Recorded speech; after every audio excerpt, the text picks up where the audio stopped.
Here's another one for you. You can't resist a headline that from the Mail. Monkeys who sailed 900 miles across the Atlantic. Intrepid monkeys, according to scientists, made an improbable sea voyage from Africa to South America on a raft. Picture it. On a raft 34 million years ago. They're saying that the only way they could have got there is climbing on a little raft. Evolutionists also claim that monkeys, because monkeys had to have somehow gotten to South America from Africa. That's what evolutionary theory states, and they have a problem figuring out how. So their best conclusion, that their best scientists have come up with, is this idea that monkeys surfed across the ocean to a land anew over in South America. Now that has a lot of problems. There's tides out there. You know, they probably get blown off their surf. Who has ever seen a monkey surf? I don't even think they can. I didn't believe you, Matt. Honestly, when you just said that, because I never heard this before, I was like, no one believes this. No one in the right mind. So I Googled it.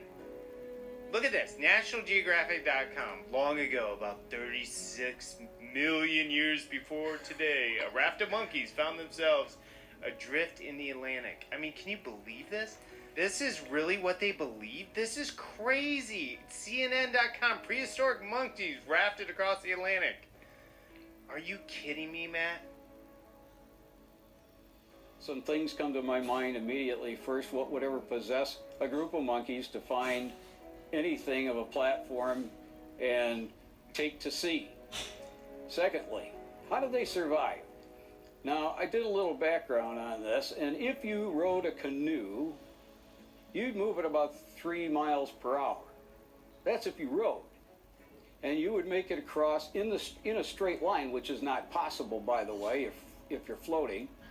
From Africa to South America, it would take you a minimum of 65 days rowing. Now, these monkeys have no way to propel themselves. They're bobbing around out there like a cork in the ocean, and that brings to mind the perils that one experiences at sea. How about gales, hurricanes, Euroclydons as they were called? Even if they survived that, what did they eat? Now, supposing they became cannibals and ate each other. Okay, perhaps they could survive for a while, but what did they drink? They're freshwater animals. They don't drink salt water. Given all of that, even if they manage to survive all of that, there are things such as sharks, which even atheists believe in, and they tend to feed. And when they see something that draws their attention, as floating objects tend to do, they come up and they investigate. And they investigate by hitting it first. So I can imagine all these monkeys flopping around in the water, trying to get back to their raft and becoming quite a consumption for whatever shark was happened to be in the water. So, is it possible? No. Is it probable? Absolutely not. So, with that said, I'll leave that one alone.